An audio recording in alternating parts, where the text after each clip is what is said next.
Salut à tous, Othman Gabardi vous présente. Chaîne spécialisée dans électricité, maintenance, entretien industriel. Dans cette vidéo, nous expliquerons qu'est-ce qu'un contacteur électrique. Le contacteur est un composant électromagnétique.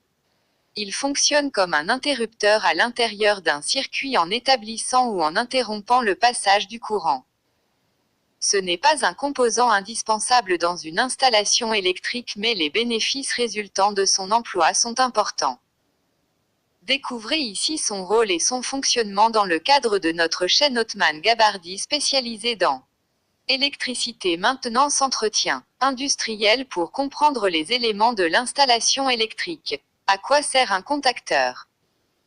Le rôle d'un contacteur jour, nuit ou heure creuse est de mettre en service automatiquement des équipements électriques à consommation élevée comme un radiateur, un réfrigérateur, un lave-linge, un ballon d'eau chaude, un lave-vaisselle ou un four lorsque le prix du kilowatt par heure est faible. Cet appareil possède 3 options de réglage, marche automatique, arrêt et marche manuelle, pendant les heures pleines. Il peut être allumé manuellement ou programmé automatiquement pour fonctionner. En fonction du modèle, il peut avoir des contacts auxiliaires intégrés ouverts ou fermés. Il peut supporter l'ajout d'additifs ou de blocs auxiliaires qui serviront seulement pour la commande à distance ou la signalisation. Un contacteur est constitué par une bobine, un ressort de rappel, 2 à 4 contacts de puissance ou pôles, unipolaires, bipolaires, tripolaires, tétrapolaires, un circuit magnétique constitué d'un aimant fixe et d'un aimant mobile, armature fixe et mobile, une bague de déphasage qui stabilise les vibrations des bobines alimentées en courant alternatif ainsi que des contacts auxiliaires ouverts ou fermés. Fonctionnement d'un contacteur. La bobine du contacteur peut être alimentée aussi bien par un courant alternatif que par un courant continu, de 24 à 400 volts. La bobine est alimentée en général pendant les heures creuses. Elle génère un champ magnétique et la partie mobile de son armature est attirée contre la partie rigide. En fonction du modèle, les contacts se ferment ou s'ouvrent alors. Si la bobine n'est pas alimentée, ce qui est généralement le cas pendant les heures pleines, le ressort de rappel divise les 2 portions de l'armature et garde les contacts de puissance ouverts ou fermés. Ce mécanisme permet à un fournisseur d'électricité de contrôler la mise en service des appareils électriques de son client si celui-ci a souscrit au préalable à un abonnement jour-nuit. On choisira un contacteur en fonction de la tension de commande de la bobine du contacteur, de la tension d'alimentation du récepteur, du nombre de contacts de puissance 1, 2, 3 ou 4, de la puissance consommée par le récepteur et du pouvoir de coupure de courant maximal que le contacteur peut supporter. Les contacteurs au mercure. Ils sont dans leur grande majorité résistants aux vibrations, au choc et à la chaleur. Ce type de contacteur permet de détecter des mouvements de faible amplitude. Ils sont surtout employés pour les capteurs de position, les systèmes d'alarme ou les thermostats. Ils peuvent aussi servir d'interrupteurs pour l'éclairage, les appareils de cuisson, les cuisinières, etc. Certains modèles sont couplés à des accessoires pour personnes handicapées. Pour en savoir plus, consultez notre article « Dans quel cas utiliser un contacteur ?» Double. Chaque borne est repérée par un nombre. Un seul chiffre pour les bornes de puissance et 2 pour les bornes des contacts auxiliaires. Chaque borne de puissance possède un chiffre impair pour les bornes supérieures, et un chiffre pair pour les bornes inférieures. Les bornes des contacts auxiliaires possèdent 2 chiffres, le chiffre des unités indique le type du contact, 1 à 2 pour un N, C, de l'anglais Normally Closed, 3 à 4 pour un N, O, de l'anglais Normally Opened, 5 à 6 et 7 à 8 pour des contacts spéciaux, notamment sur les blocs temporisés, le chiffre des dizaines permettant d'identifier chaque contact, il n'y a qu'un seul contact 13 à 14. Parenthèse fermante. Les contacteurs au mercure. La plupart sont résistants aux vibrations, chocs et à la chaleur. Il en existe de nombreux modèles. Ils permettent de détecter de faibles mouvements et sont donc utilisés comme capteurs pour des systèmes d'alarme, des thermostats ou comme détecteurs d'inclinaison, de mouvement ou de position, ou encore comme détecteurs d'angle d'ouverture et interrupteurs ou commande de l'éclairage d'appareils de cuisson asservis à l'ouverture d'une porte de cuisinière à gaz, cuisinière électrique et autres appareils de cuisson. Certains modèles peuvent aider des handicapés à commander un appareil électrique, contacteur par mouvement.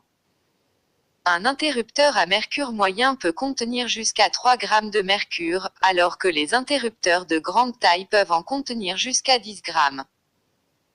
Les contacts mouillés au mercure comportent une anche encapsulée dans un tube de verre dont la base est submergée dans un bassin de mercure et dont l'autre extrémité peut se déplacer d'un contact fixe à l'autre. Le mercure est un produit toxique, volatile, polluant et non dégradable interdit dans certains pays, et qui devrait faire l'objet de précautions en fin de vie des appareils en contenant. Dans cette vidéo, nous expliquerons qu'est-ce qu'un contacteur électrique. Le contacteur est un composant électromagnétique. Il fonctionne comme un interrupteur à l'intérieur d'un circuit en établissant ou en interrompant le passage du courant. Ce n'est pas un composant indispensable dans une installation électrique, mais les bénéfices résultant de son emploi sont importants. Découvrez ici son rôle et son fonctionnement dans le cadre de notre pour comprendre les éléments de l'installation électrique. À quoi sert un contacteur ? Le rôle d'un contacteur jour, nuit ou heure creuse est de mettre en service automatiquement des équipements électriques à consommation élevée comme un radiateur, un réfrigérateur, un lave-linge, un ballon d'eau chaude, un lave-vaisselle ou un four lorsque le prix du kilowatt par heure est faible. Cet appareil possède 3 options de réglage, marche automatique, arrêt et marche manuelle, pendant les heures pleines.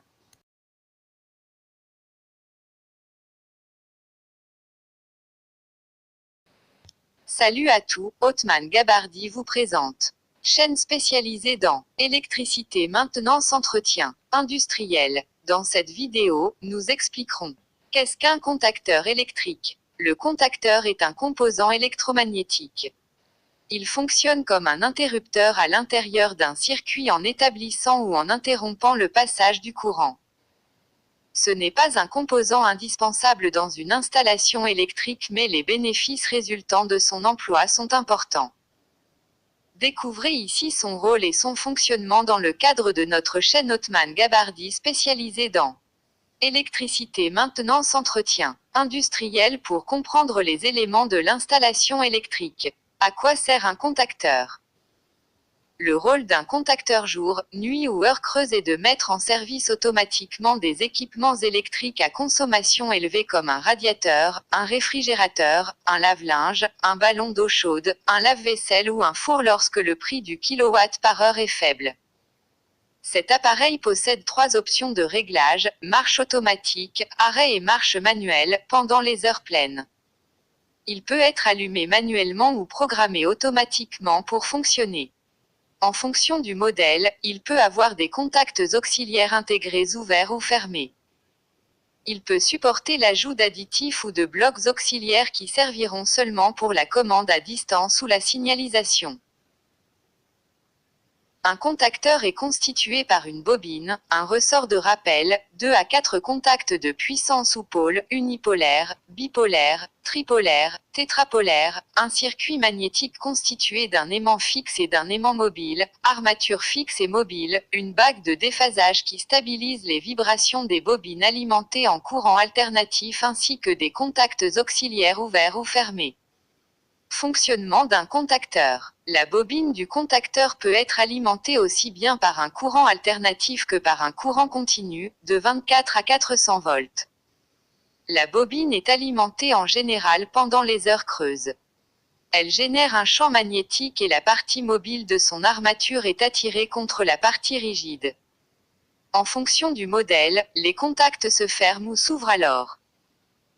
Si la bobine n'est pas alimentée, ce qui est généralement le cas pendant les heures pleines, le ressort de rappel divise les 2 portions de l'armature et garde les contacts de puissance ouverts ou fermés.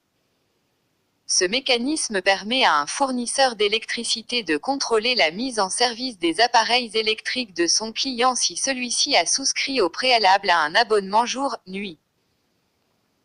On choisira un contacteur en fonction de la tension de commande de la bobine du contacteur, de la tension d'alimentation du récepteur, du nombre de contacts de puissance 1, 2, 3 ou 4, de la puissance consommée par le récepteur et du pouvoir de coupure de courant maximal que le contacteur peut supporter. Les contacteurs au mercure. Ils sont dans leur grande majorité résistants aux vibrations, aux chocs et à la chaleur. Ce type de contacteur permet de détecter des mouvements de faible amplitude. Ils sont surtout employés pour les capteurs de position, les systèmes d'alarme ou les thermostats. Ils peuvent aussi servir d'interrupteurs pour l'éclairage, les appareils de cuisson, les cuisinières, etc. Certains modèles sont couplés à des accessoires pour personnes handicapées. Pour en savoir plus, consultez notre article « Dans quel cas utiliser un contacteur ?» Guillemets double. Chaque borne est repérée par un nombre. Un seul chiffre pour les bornes de puissance et 2 pour les bornes des contacts auxiliaires. Chaque borne de puissance possède un chiffre impair pour les bornes supérieures et un chiffre pair pour les bornes inférieures. Les bornes des contacts auxiliaires possèdent 2 chiffres. Le chiffre des unités indique le type du contact, 1 à 2 pour un N, C, de l'anglais normally closed, 3 à 4 pour un N, O, de l'anglais normally opened, 5 à 6 et 7 à 8 pour des contacts spéciaux, notamment sur les blocs temporisés. Le chiffre des dizaines permettant d'identifier chaque contact, il n'y a qu'un seul contact 13 à 14. Parenthèse fermante. Les contacteurs au mercure. La plupart sont résistants aux vibrations,